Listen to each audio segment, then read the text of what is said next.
네, 안녕하세요. 주도현입니다. 오늘 10월 9일 수요일이고요. 오늘도 리플 같이 한번 살펴보도록 하겠습니다. 우선 최근 차트를 봤을 때 급락이 나오고 나서 지지라인 만들려는 모습 가져가고 있죠. 그래서 이 지지라인을 잘 만들어준 이후에 반등이 나올지 아니면 추가적으로 무너져 내릴지 상당히 우리가 촉각을 곤두세우고 지켜봐야 될 구간인데, 일단 이 초록색 단기 이평선 라인이 내려오면서 조만간 이 빨간색 장기 이평선 라인 밑으로 내려가는 데드 크로스가 나올 수 있기 때문에 투자자들은 조금 더 단기적인 약세 신호를 점치고 있습니다.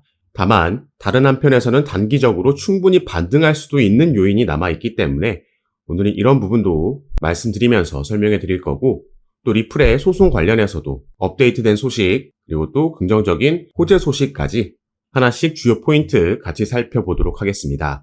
여러분들께서는 오늘 영상 꼭 끝까지 시청해 주시고, 그 전에 밑에 있는 구독과 좋아요 버튼도 한 번씩만 눌러주시면 제가 이렇게 영상 제작하는 데 큰 힘이 된다는 점 먼저 말씀드리고요. 추가로 영상 밑에 더보기란 클릭하시면 제가 이렇게 링크를 두 가지 남겨놨습니다. 현재 여러분께서 영상을 핸드폰으로 시청하고 계시다면 위에 있는 첫 번째 모바일 전용 링크 클릭하시면 되시고, 컴퓨터로 시청하고 계신 분들은 밑에 있는 PC 전용 링크를 클릭하시면 제가 운영하고 있는 무료 정보방, 무료 단체 카톡방에 입장하실 수 있으십니다. 들어오시면 오늘 영상에서 말씀드릴 내용들 뿐만 아니라 또 새롭게 나오는 뉴스들, 변수들 계속해서 나올 수 있겠죠. 오늘도 이 지정학적 리스크가 새롭게 변수로 나온 만큼 이런 이슈들에 어떻게 대응하면 좋을지 실시간으로 구체적인 타점까지 공유해 드리면서 함께 매매에 도움을 드리고 있으니까 여러분들께서도 이런 정보들 가장 빠르게 받아보시면서 투자 판단에 참고하시고 매매 진행하시면 더욱 좋을 것 같습니다. 자, 그럼 리플의 항소 관련된 소식도 말씀을 드려야겠죠. 자, 최근에 리플의 지원금이 등장했다 말씀드렸습니다. 자, 증권거래위원회 SEC는 리플과도 소송을 벌이고 있지만 미국 최대 암호화폐 거래소인 코인베이스와도 소송을 벌이고 있죠. 그리고 여기서 SEC가 항소를 신청한 사례를 지목하면서 코인베이스도 SEC와의 소송에서 중간 항소를 요청했습니다. 자, 밑에 내용도 같이 함께 보시면, 자, SEC의 항소 사실을 지목한 코인베이스 변호인단은 SEC의 최근 항소 사실, 이게 리플사에 대한 항소를 말하는 거죠. 이건 SEC가 2차 시장에서 판매된 암호화폐에 대한 하위 테이스트 적용에 모호한 기준을 갖고 있다는 사실을 증명했다. 법원이 이와 같은 사실을 고려해서 최종으로 법적 명확성을 강화해야 한다고 서술했습니다. 조금 더 자세하게 설명해 드리자면, 이번에 코인베이스가 신청한 중간 항소는 바로 이 대심제 항소라는 겁니다. 보통 항소는 재판이 종료된 이후에 가능하지만 이 대심제 항소라는 건 특정 쟁점에 대해서 더 명확한 해석이 필요할 때 재판이 끝나기 전에도 상급 법원의 미리 판단을 받기 위해서 신청할 수 있는 부분입니다. 때문에 이 대심제 항소가 받아들여지는 경우는 실질적으로는 거의 없다라는 게 팩트지만, 시장이 더욱더 주목하고 있는 건 이게 받아들여지냐 마냐가 아니라 코인베이스가 지금 리플 사례를 언급하면서 이런 액션을 취했다라는 거에 더욱 주목하고 있는 겁니다. 이렇게 코인베이스가 중간 항소를 요청함에 따라서 바로 이 부분, SEC가 지금 이 하이 테이스트 적용에 대해서 모호한 기준을 가지고 있다는 걸 또 한 번 집어냈다라는 거죠. 그래서 이 부분이 리플에게 긍정적인 영향을 줄 수 있겠다, 지원군이 나타났다라고 우리가 해석할 수 있는 부분입니다. 자, 그리고 다음으로는 지금 보시는 사이트는 SEC의 홈페이지입니다. 이 홈페이지에 SEC는 본인들의 스케줄을, 미팅 스케줄을 쭉 나열해 놓는데요. 자, 10월 10일 날 클로즈드 미팅, 비공개 미팅이 예정되어 있습니다. 오후 2시에 예정되어 있고, 이 상세 내용을 같이 한번 살펴보자면, 자, 2시 목요일 10월 10일이고요. 주요 내용은 이렇게 4가지라고 나와 있습니다. 그런데 이 주요 내용 4가지가 통상적으로 이 게시물을 게시할 때 들어가는 내용인데요. 그럼에도 우리가 여기서 주목해야 되는 건 바로 이 두 번째와 세 번째 항목들이 되겠죠. 행정 절차 제기 및 합의권, 그리고 소송 청구에 대한 합의권입니다. 이거는 직접적으로 리플의 소송과 연관이 있다라고 우리가 생각해 볼 수 있는 거죠.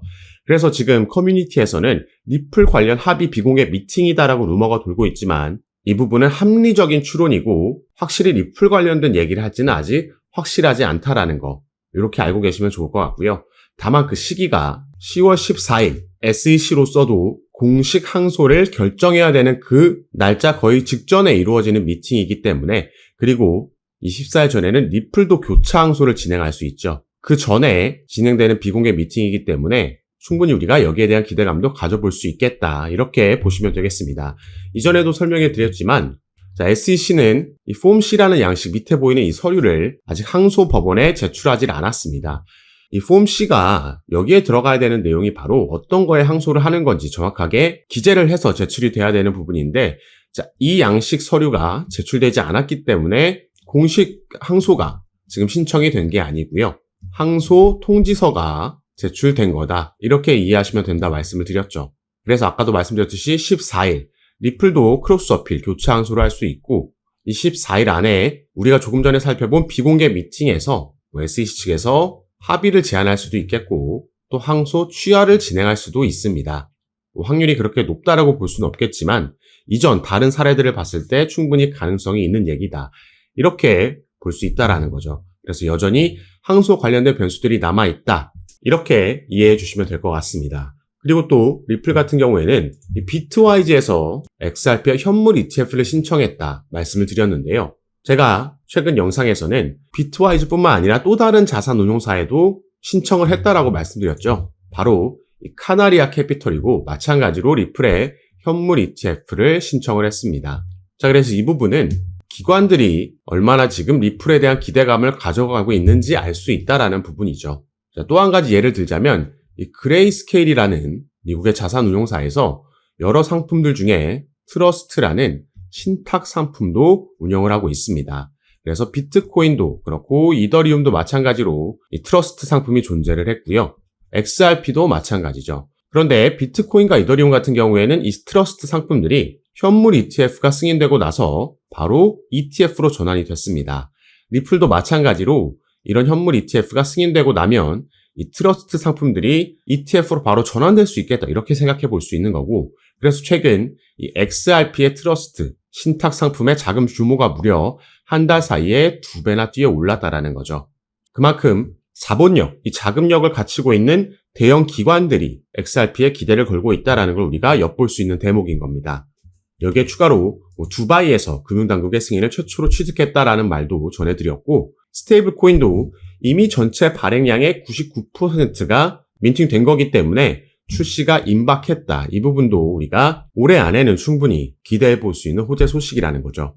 그리고 조금 더 단기적으로 봤을 때 아까 제가 차트를 봤을 때는 이 데드 크로스에 대한 우려가 있다. 그리고 또 다른 한편에서는 반등에 대한 기대감도 있다라고 말씀드렸는데, 바로 이 기대감을 형성해 주는 건 또 한번 미국의 경제 지표가 되겠습니다. 자, 당장 내일입니다. 오늘에서 내일 넘어가는 새벽 3시에는 FOMC 회의록이 공개가 될 거고요. 내일 저녁 9시 반에는 가장 중요하다라고 볼 수 있는 소비자 물가지수가 발표가 됩니다. 그 다음 날에는 생산자 물가지수까지 연이어서 이 주요 지표들이 발표가 된다라는 거죠. 일단 우리가 최근 고용지표가 저번 주에 발표됐을 때 상당히 견고하다는 거 확인하고 금리 인하에 대한 기대감으로 시장이 어느 정도 반등해 줬죠. 그래서 이번에도 이전보다 완화된 이런 지금 시장의 예측치만큼만 실제로 이렇게 나와준다라면은 충분히 또 한번 반등할 수 있는 기대감이 남아있다라는 거죠. 그래서 이런 거시적인 시장 상황이 중요한 이유는 바로 우리가 리플이라는 종목이, 개별 종목이 상승 모멘텀을 전체적으로 갖고 있다라고 해도 시장이 좋지 않은 상황이라면 이 상승력을 억제할 수 있는 거고요. 반대로 시장도 긍정적인 모멘텀을 가지고 있다면 이게 시너지를 내면서 더 큰 상승력으로 이어질 수 있기 때문입니다. 그래서 당장 이번 10월 달부터 올해를 마무리하는 4분기 그리고 길게는 내년까지 시장은 어떤 흐름을 보여줄지, 어떤 긍정적인 요인이 있는지 이 부분도 우리가 알고 있다면 투자 판단하는 데 당연히 도움이 되겠죠. 자, 우선 금리 인하 미 연준의 파월 의장이 올해 안에 2번 더 추가로 금리 인하를 할 거다. 물론 베이비 스텝이지만 시장이 연착륙할 수 있게 충격을 주지 않는 선에서 상당히 긍정적인 호재 소식이고, 다음 달에는 이제 미국의 대선이 한 달 앞으로 다가왔습니다.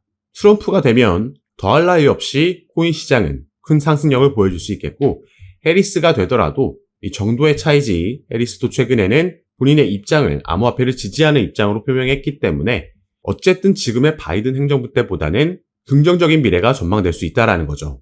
여기에 중국 같은 경우에도 경기 부양책을 내놓으면서 채권을 추가 발행할 수 있는 가능성이 남아있고, 중국이 이렇게 경기 부양책을 내놓을 때마다 비트코인, 우리 코인 시장은 상승했다라는 점 말씀드리겠습니다. 여기에 올해 4월엔 비트코인의 반감기도 적용이 되면서, 이 반감기가 적용됐다고 어차피 바로 오르는 게 아니라 어느 정도 시간이 지난 이후에 상승한다. 대략 6개월 좀 지난 10월부터 이번 4분기부터 상승이 예상된다. 이전 영상에서 계속해서 말씀을 드렸습니다. 이런 긍정적인 호재 소식들이 전부 4분기에 우리를 기다리고 있는 거기 때문에 여러분들께서는 지금 단기적인 이슈에 패닉셀 할 때가 절대 아니고, 또 급하게 추격 매수가 들어갈 필요도 없다라는 거죠.